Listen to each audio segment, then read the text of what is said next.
안녕하십니까. 요즘 한 이슈가 되고 있는 하천대유와 천화동인교에 대해서 한번 알아보겠습니다. 정치적인 평가나 이런 것은 일치하지 않겠습니다. 이 개가 교시하고 보여주는 교훈과 등만 우리가 공부를 하고 내용만 알아보겠습니다. 여기서 이화는 불입니다. 즉 태양입니다. 하늘 위에 떠 있을 때는 태양이고 하늘 아래에 있을 때는 등대나 등불이 됩니다. 이 두 가지는 밝음을 뜻하죠. 밝음은 빛나는 지성, 지력을 현실적으로 판단해낼 수 있다 이렇게 볼 수가 있고요. 이 건개는 하늘이죠. 하늘은 원대합니다. 원대하면서 쉼없이 돌아가고 있죠. 우주의 깃틀은요. 그래서 쉼없는 활동력을 뜻합니다. 이 화천대유를 그래서 우리가 그 뜻을 보면 크게 가진다 이런 뜻이 나오는데 왜 그럴까요? 하늘 위에 태양이 떠 있으니 이것은 중천의 태양이요 대명천지고 광명천지입니다. 공명정대입니다.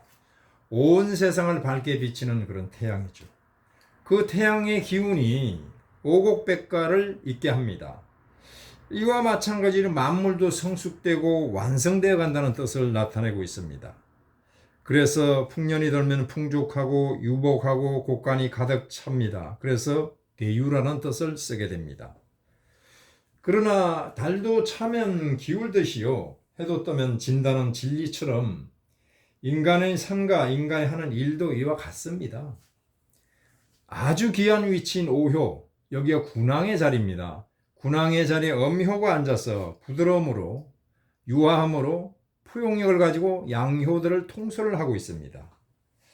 자, 그러니 양효들이 잘 따라줍니다. 부드럽게 통솔을 하니까요. 그래서 매사기라고 조직적이고 일사불란한 그런 움직임을 보여주고 있습니다.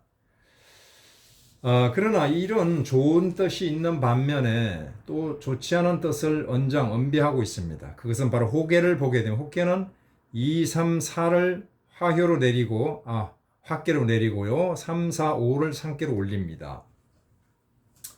이렇게 되면 택천괴가 되거든요. 택천괴의 뜻은 균열, 파열을 뜻합니다.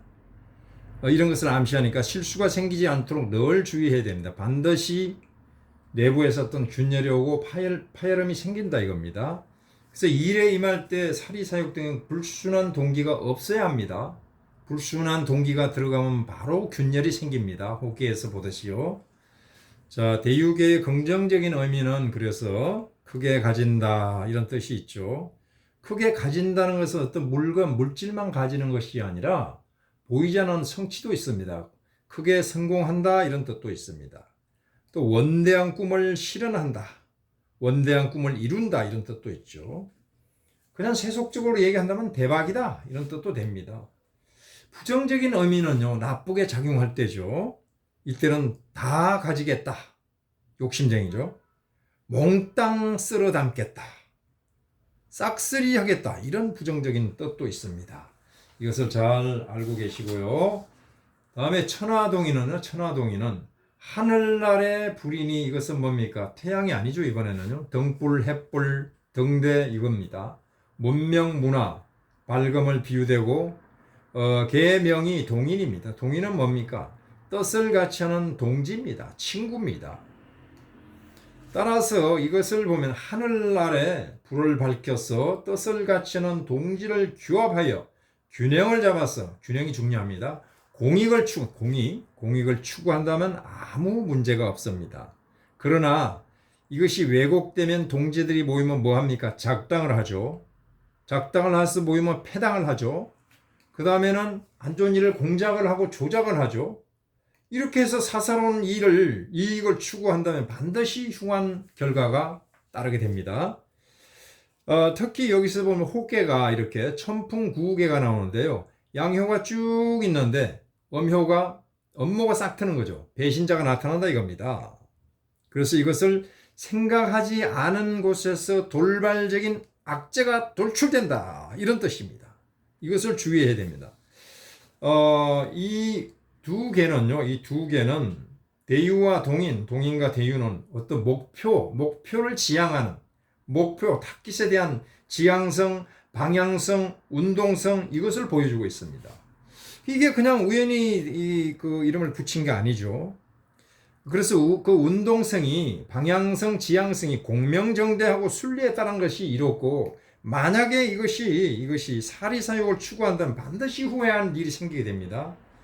자, 우리가 여기서요 이제 누군가가 이 개를 상호나 해사명에 사용했다면 그는 분명히 주역을 알고 있다는 뜻이고요. 이는 곧 하늘, 즉 하나님을 칭견한 것과 같습니다. 이 개들을 사용한 것은요, 공명정대하게 이를 도모하고 처리하겠다고 하늘, 즉 하나님과 약속한 것입니다.